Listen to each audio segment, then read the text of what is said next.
What if the biggest threat to Iran's government right now isn't coming from Washington or Tel Aviv or anywhere near a negotiating table? What if it's coming from its own mountains, from its own people, and Throne is doing everything it can to keep you from finding out? Before we go any further, if stories like this matter to you, tap subscribe right now. Not later, not after the video ends. Right now, while the thought is still fresh in your head. Because what you're about to hear barely made a ripple in most news feeds this week. And that alone should tell you something. While the world's attention was fixed on Thrawn, watching the funeral processions for Iran's assassinated supreme leaders stretch across several days, something else was unfolding 200 miles to the west. In the Zagros Mountains, in the Kurdish regions of Iran, gunfire was breaking out in city after city. Not skirmishes, not isolated incidents. A pattern. A spreading, connected pattern that Iranian state media barely acknowledged, and that most of the world never saw. So, let's ask the obvious question. What actually happened out there? And why is it happening at the exact moment? Iran's government looks the weakest it has looked in decades. Here's what we can say with real confidence, based on reporting from human rights monitors on the ground, including the Kurdistan Human Rights Network in Hong, along with reporting from Reuters, Fox News, and the Jerusalem Post. In the final days of June, fighters from the East Kurdistan Defense Units, the armed wing of a group called PJAK, clashed with Iran's Revolutionary Guard near the town of Mohammed. This wasn't the first time these two sides had fought, but it was the spark for what came next. Within days, a brand new group nobody had ever heard of before, calling itself Zorihiwa, or Son of Hope, claimed its first ever operation. Two men linked to the IRGC were shot dead outside their own homes in the city of Pava, not some remote checkpoint in the hills, a city in broad daylight where people actually live. That detail alone tells you something important. Whoever is behind this isn't limited to hit-and-run ambushes from the mountains anymore. They have people, or at least targets, sitting inside Iranian towns. Then came the deadliest night of all. On July 31st, 6 fighters from the Democratic Party of Iranian Kurdistan were traveling near the village of Kazapan, close to a town called Piranhar. According to their own party, this was not a combat mission. It was described as a political and organizational trip. IRGC forces intercepted the vehicle and opened fire. All 6 men were killed. Their names have been confirmed by multiple independent sources. Karl Hormawari for Changi, Mohammed Kaki, Abdullah Mohammed Pour, Tuan Osmani, and Mohammed Amin Bazidi. Here's where it gets interesting and a little unsettling. Iran's own state media reported only 5 deaths at first. One name was missing entirely, Bazidi. Local sources say he wasn't just a passenger. He was believed to be the driver, someone with real active ties inside Iran's underground Kurdish network. That's not the kind of mistake a state broadcaster makes by accident. It looks a lot more like an attempt to downplay exactly how deep this opposition has managed to reach inside the country. And the violence kept spreading. In the town of Bani, 3 police officers were killed at a checkpoint, and in the chaos, a 3-year-old girl was wounded. Along the road between Bani and Sakez, gunmen struck again, killing several more security personnel. Independent monitors tracking the situation over this roughly 2-week window count at least 20 confirmed deaths on both sides combined, and possibly more, since both Kurdish groups and Iranian authorities have reasons to shade the numbers in their own favor. Majid Glads, the American Kurdish Committee, put it plainly in an interview with Fox News. He said this doesn't look like the usual occasional border friction that's flared up for years. He said this looks like coordinated operations happening deep inside Iranian territory. And he pointed to a number that puts everything into perspective. Since the war between Iran, the United States, and Israel began back in February, Iran has launched more than 850 separate strikes against Kurdish opposition camps, most of them just across the border in Iraq. 850 strikes. And according to Kurdish monitors, those strikes never really stopped, even during this supposed ceasefire. Now, here's the part that should really make you sit up. This Kurdish uprising isn't happening in a vacuum. It's happening at the exact same time Iran's ceasefire with the United States is falling apart. Just this past week, American forces struck more than 80 targets across Iran in a single night, then followed up with an even larger wave the next night, hitting sites near Band Abbas, Bushehr, and the coastline along the Strait of Hormuz.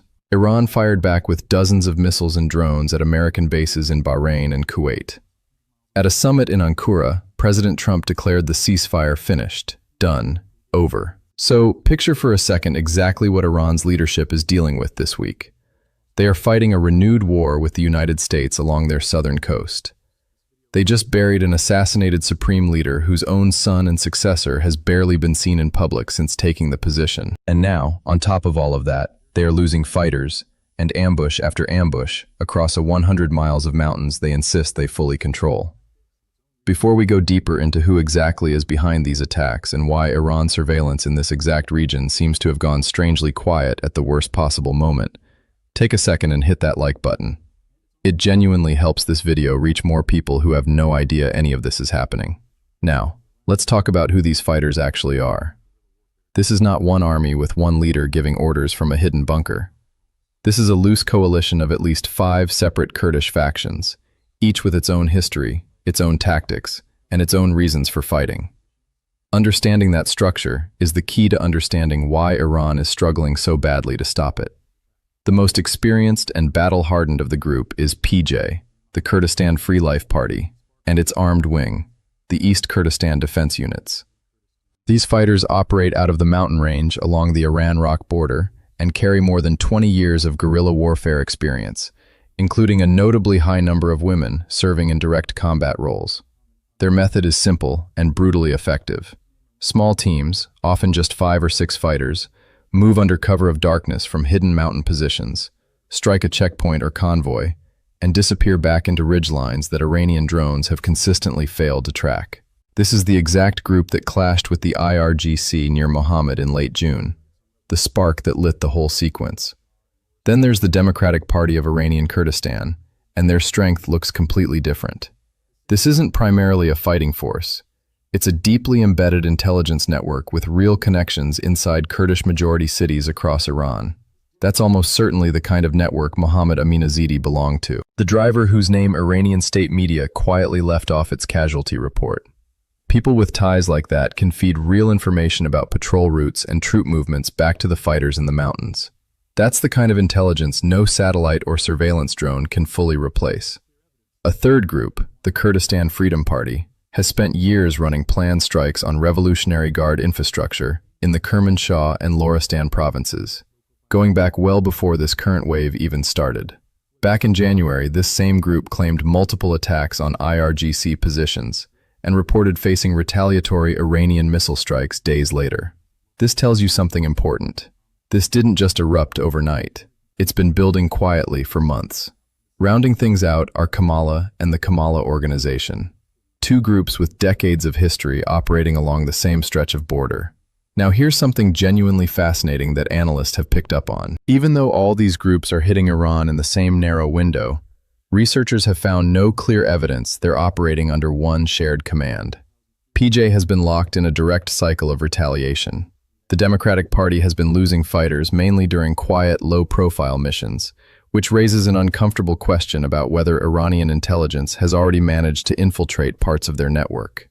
And the newest group, Zori, Hiwa, has focused almost entirely on targeted killings of local officials rather than open combat. 3 different groups, 3 completely different methods, all breaking out in the same region at nearly the same time, with no single operations room pulling the strings. That's not one uprising. That's several separate pressure points cracking at almost exactly the same moment. Now let's talk about the terrain, because the mountains themselves are doing a huge amount of the fighting here. The Zagros Range is some of the harshest ground on the planet, with ridge lines running past 10,000 feet and narrow gorges that barely allow for a single road.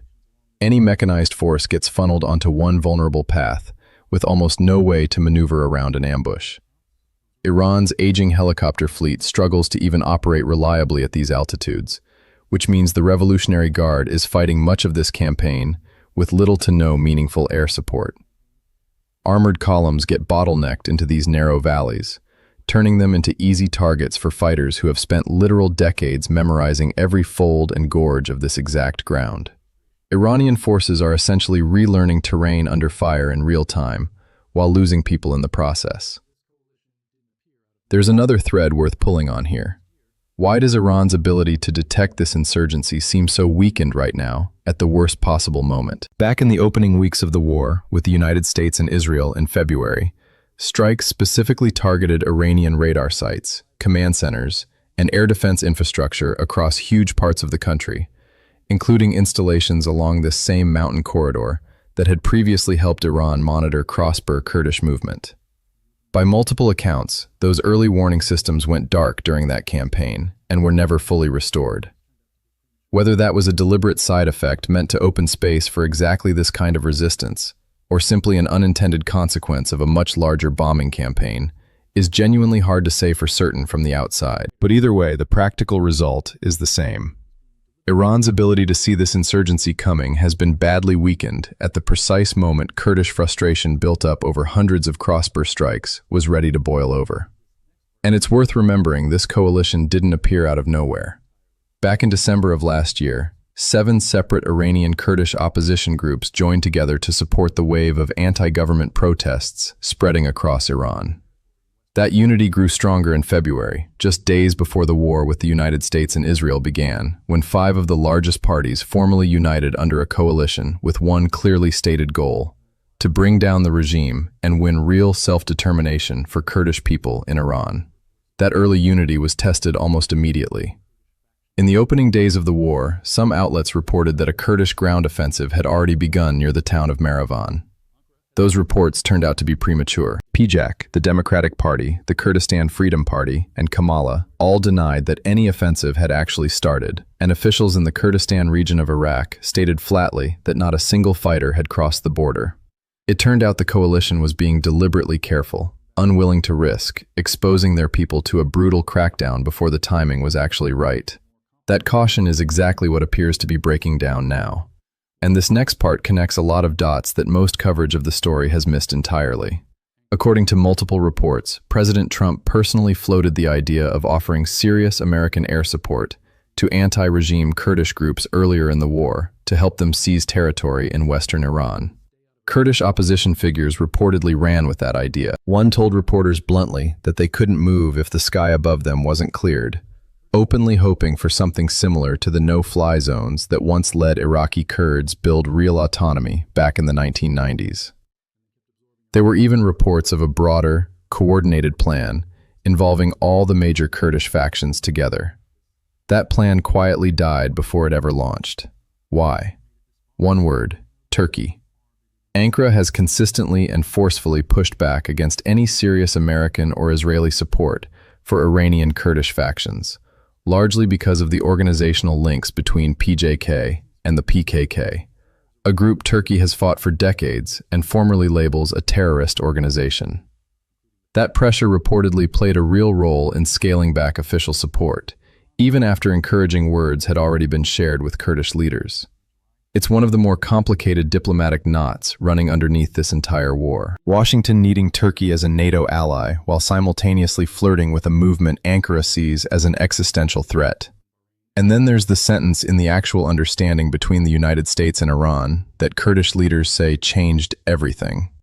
Language widely read as Washington agreeing to stay out of Iran's internal affairs landed, according to Glee, as a genuine betrayal.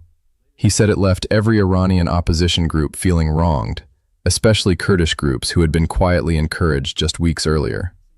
In other words, Kurdish factions watched Washington write them out of the deal meant to end the war, and then kept absorbing Iranian strikes anyway, ceasefire or no ceasefire. That mix of abandonment on paper and continued bombardment in practice is a huge part of what's pushing fighters into these mountains right now. If you've made it this far, you already know this story is far bigger than a single headline. So do me a favor and hit that share button. Send this to one person who still thinks Iran's biggest problems only come from outside its borders, because that's simply not true anymore. Let's talk about that ceasefire itself because it deserves a real update. It was supposed to hold for 60 days while both sides worked out a permanent agreement, including the fate of the Strait of Hormuz. It didn't survive. 3 weeks intact. Iran launched drone and missile strikes against commercial ships transiting the strait in early July. The United States responded by striking more than 80 Iranian targets and reimposed oil sanctions it had previously agreed to lift. Iran fired back with roughly 85 missiles and drones at American bases in Bahrain and Kuwait. A second, even larger wave of American strikes followed, hitting close to 90 targets, including sites near Iran's own nuclear power facilities. According to Iran's own health ministry, at least 14 people were killed and dozens more wounded over those 2 nights alone. Layer that directly on top of the Kurdish uprising, and you start to see just how many fires Iran's leadership is fighting at once. Because at the exact same moment American strikes were hitting its southern coast, the country was burying its own assassinated supreme leader with days of funeral processions stretching from Tehran all the way to Karbala in Iraq. And the one person conspicuously, repeatedly absent from nearly every single ceremony was his own son and successor, the man technically now leading the country. Sources say he has barely appeared in public since taking the role, a detail that becomes even more striking given reports that Israel has shared intelligence describing an active plot to assassinate President Trump himself. Now overlay one more dispute onto all of this. Iran's ambassador to China announced that Tehran intends to start charging fees on ships passing through the Strait of Hormuz, framing it as a payment for security and monitoring, rather than an illegal toll. The United States rejected that framing completely, with Secretary of State Marco Rubio stating plainly that no country has the right to charge fees on an international waterway. Iran and Oman jointly presented Washington with a fee proposal anyway. It went nowhere. And now, with the ceasefire itself in shreds, that entire dispute is essentially back on the table, unresolved, with shipping traffic through the strait already dropping toward wartime lows. So, here is Iran's actual position this week, laid, not plainly, not speculation, just the facts as they stand. A ceasefire with the United States that has now collapsed twice within days. A newly installed supreme leader who hasn't been seen in public since taking power amid a credible threat against the American president. An unresolved standoff over one of the most important shipping routes on the planet. And running underneath every single one of those headline crises, a Kurdish insurgency spread across multiple provinces, killing Revolutionary Guard personnel, and ambush after ambush across terrain the regime cannot fully control. Now that's not a government managing one crisis. That's a government fighting on 4 separate fronts at the same time. And the one happening in the mountains is the one it's working hardest to keep out of the headlines. So, where does this actually leave things as this week comes to a close? Let's be honest about something most breathless coverage skips over entirely. Nobody, not even the analysts who track this exact region for a living, is fully confident about where this goes next. Some point to the real losses among Kurdish fighters themselves. Real names, real funerals. On their own side too, as a sign this coalition has genuine limits and may struggle to sustain this intensity for long. Others point to the sheer spread of it. 3 separate provinces, several distinct groups, all erupting inside the same narrow 2-week window. That kind of simultaneous multi-front eruption is not what routine border friction looks like. It's what the early stages of something much larger tend to look like before anyone is fully willing to say so out loud. What isn't in dispute is the human cost.